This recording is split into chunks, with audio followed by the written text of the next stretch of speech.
Kathleen, arrête de bouder, là. Je savais pas qu'il y avait du monde dans le studio, moi. Non, c'est pas juste ça, là. Tout foire depuis le début. De quoi, tu parles encore du char, là? Je pouvais pas savoir qu'il y avait pas Non, je d'huile te parle dedans. du début, Xavier. Depuis que ce show-là existe, que ça foire. Je vois pas de quoi tu parles. Oh non? Bienvenue! Hey, dans une situation... Hey! Aidé par Suzio, notre expert en mode. Par rapport à Suzio, Ouais. il pourra pas être là. On est en train de tourner un spécial de Noël, puis c'est l'été. Voyons, ils sauvent pas ce monde du pot de miel, là! Vite, vite, mais là, on s'en va. mais non. Quoi? Ça a jamais été correct, gros titre. Depuis le début qu'on est tout croche, je ne sais même pas comment on pourrait avoir l'air plus broche à foin. Ben, en tout cas, là, c'est l'heure du Vox Pop de Fred. Oublie ce que je viens de dire. Bonjour, mesdames et messieurs! Frédéric Dubé pour Gros Titre. Je suis présentement devant le potager de Greenpeace parce qu'aujourd'hui, on parle d'environnement et je vais rencontrer les écologistes. Je suis avec monsieur. Diego Kramer. Alors, vous êtes qui puis on est où? Je suis conseiller en communication. On est à Greenpeace à Montréal. Je suis avec monsieur. Jean-Patrick Toussaint, chef des projets scientifiques à la Fondation David Suzuki. J'espère que vous la connaissez. Ben oui, de la Fondation David Suzuki, oui, on la connaît. Je suis avec monsieur.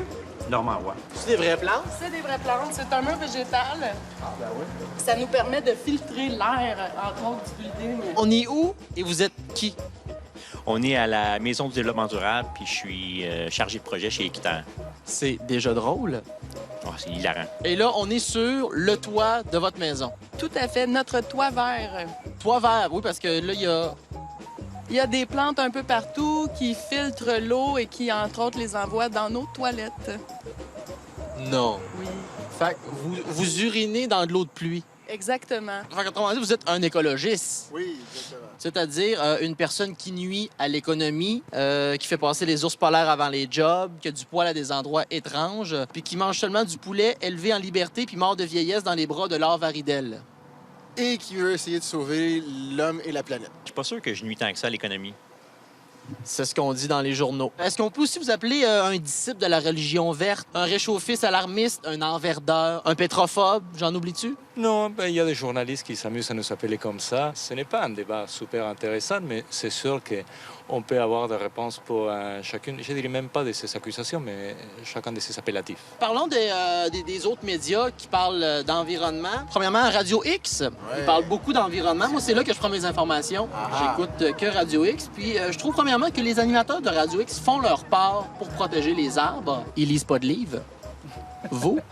Moi, je lis des livres. Et voilà, c'est ça. Tu l'as à la forêt boréale. J'en lis beaucoup, de plus en plus sur Internet. Essayer de ménager les arbres. C'est donnant-donnant, on s'entend. Fait que je me demandais si j'utilise un sac réutilisable quand je vais à l'épicerie. En échange, j'ai-tu le droit de faire du motocross? Moi, je suis pas rabat-joie. Non. Je pense faire du fun. On a tout le droit à nos petits plaisirs coupables. Sinon, la vie vaut pas la peine d'être vécue. Et Carpe diem. Si prends ton motocross, moi, je te suggère de balancer par quelque chose d'autre. T'sais. Les sacs, c'est un début. Parfait, moi je fais de la motocross sur un skidoo. Mais c'est vrai qu'il y a quelque chose de plate là-dedans. Oui, Il y a quelque chose de oui, plate là-dedans. oui. C'est vrai. C'est plate, regarder loin en avant. Surtout quand on sera pas là. Selon une étude d'experts, en 1750, il n'y avait pas d'écologistes, puis il n'y en avait pas de problème. En 2014, full d'écologistes, full de problèmes. Il y a corrélation, là. Ce serait pas dépassé date, l'écologie? Je veux dire, on est rendu, on a des ordinateurs, on a le Wi-Fi. On a-tu vraiment encore besoin de la couche d'ozone? Oui, je pense qu'on en a encore de besoin quand même. Oui. On vient de sortir un nouveau iPhone. Il y a des gens qui regardent en arrière, des conservateurs, par exemple. Il y a des gens qui regardent le bout de leur nez. Puis il y a des gens qui regardent 20 ans en avance, qui essaient de prévoir, de planifier, qui voient les tendances à long terme. Et à mon avis, les écologistes, c'est ceux-là. Si vous voulez pas vivre dans un sous-sol par crainte d'avoir du cancer de la peau juste à cause d'une balade en bicyclette, je dirais que oui, que vous avez toujours besoin de la couche de sang. T'as tout décidé si t'as le goût de rentrer dans le mur qui est 20 pieds en avant de toi. Moi, j'ai 2 mains sur le volant, puis j'avance de reculons. Il y a des murs en arrière aussi, hein? Tabarnak. Si vous pouviez sauver juste un des deux, ce serait l'Amazonie ou 2 millions de bébés chats cute. Pour être allé au Brésil, là, je vais voter pour l'Amazonie. Définitivement l'Amazonie. Alors pour ça, on se demande pourquoi que les écolos n'ont pas de clic sur YouTube.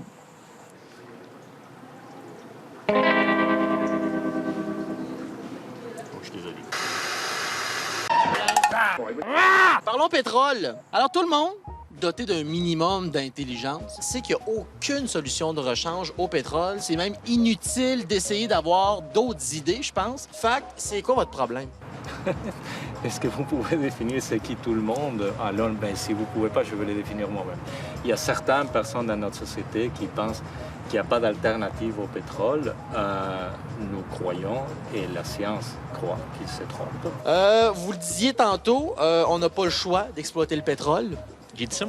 Non. Pour installer vos fameuses éoliennes d'écolo, il faut du gaz pour mettre dans un camion. Ah, ben oui, c'est ça. Une autre question, s'il vous plaît. Parfait. Qu'est-ce qui est le plus important? L'eau ou le vent? L'eau. L'eau. L'eau. Fait que les histoires d'éoliennes, c'est de la merde. Parfait. Bon, on va aller au cœur de la question. Port pétrolier à Kakuna. Vous habitez à Montréal. Kakuna, c'est vers l'est. OK, merci. Qu'est-ce que ça fait de construire un petit port pour des petits bateaux à Kakuna, mis à part créer des millions d'emplois puis des retombées économiques extraordinaires? Si c'était ça. C'est un énorme port qui crée relativement peu d'emplois. Ce qui est petit là-dedans, c'est le lieu. Kakuna, c'est très petit pour des gros bateaux, 425 mètres de longueur, qui peuvent transporter plusieurs milliers de barils de pétrole à chaque jour. Je pense qu'il y a une affaire de pépinière à Beluga, qui sont des animaux assez charmants. On dit des poissons blancs. Le Journal de Montréal nous a appris que le beluga est un poisson blanc. C'est pas un mammifère. J'ai vu dans le Journal de Montréal que c'est écrit un poisson blanc. Ben oui, c'est drôle, j'en ai fait la remarque sur un post Facebook. C'était une erreur, c'est un mammifère marin. Check, bientôt, le Journal de Montréal va avoir un encadré Eratum. Bon, elle me sort son latin. Ce que je comprends pas, moi, là-dedans, là, c'est que, tu sais, il y a l'eau, là, puis il y a les bateaux sur l'eau, puis il y a les belugas qui sont sous l'eau. Puis là, si vous suivez mes mains, je sais pas si vous voyez, vous réussissez à comprendre, là. Ils se touchent pas. Ben, puis j'ai fait, pour le prouver, j'ai fait un graphique. Un graphique scientifique. C'est pas compliqué, là, regarde. Oh, superbe. Donc, beluga, c'est blanc, c'est bon? Beluga, le poisson. Pas un poisson. Le poisson. Mammifère. On se trompe pas. Il est où le problème ici, là, avec un bateau qui va comme ça, puis un beluga? Tout le monde est heureux, là. Mais t'as pas fait beaucoup de physique, hein? Si on peut voir, il y a au moins une distance d'1 pouce, là. Il entre manque les deux, l'échelle à ton dessin. On sait pas vraiment c'est quoi ça. C'est-tu Mais il se touche un pas. mètre ou bien... Ouais. Bon, ben là, c'est le temps d'enculer des mouches, là. Ceci dit, le beluga, il en reste juste 900. Il y en avait des dizaines de milliers.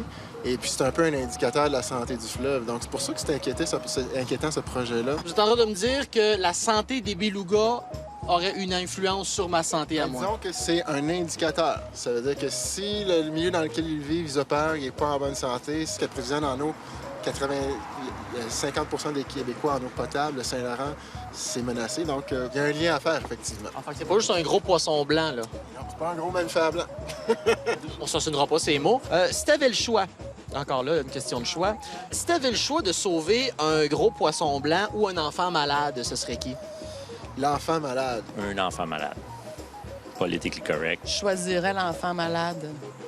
Bon, fait qu'on est pour le port. Et là, j'ai lu quelque chose, moi, qui m'a fait triper. Vous allez triper, vous autres aussi, parce que grâce au projet de pipeline et de port pétrolier à Kakuna, la province du Québec va devenir, et ça pour tout le siècle à venir, la plus importante plaque tournante de la production pétrolière albertaine. Tu sais, c'est bon pour l'estime. L'estime des Albertains? Oui, on se rapproche de l'Ouest, mais qu'est-ce qu'on a gagné avec tout ça? Ben, on va tout être riche puis full d'emplois. C'est d'où que vous prenez ça qu'on va être extrêmement riche? Moi, j'écoute Radio X. Ah, OK. C'est du pétrole d'exportation. C'est l'Alberta surtout qui va devenir riche, pas le Québec. Mais c'est le Québec qui va subir les changements climatiques avec le restant de la planète. Fait qu'on fait pas d'argent, on se fait polluer. Fait que c'est quoi l'avantage de dire oui? Zéro. Zéro. Citation de Stephen Harper. Oh my God. S'il y avait du pétrole dans les fœtus, je serais pour l'avortement. Ben, c'est fidèle à lui-même, ça. Ben, je te remercie beaucoup. Merci à toi. On se dit qui? Auto!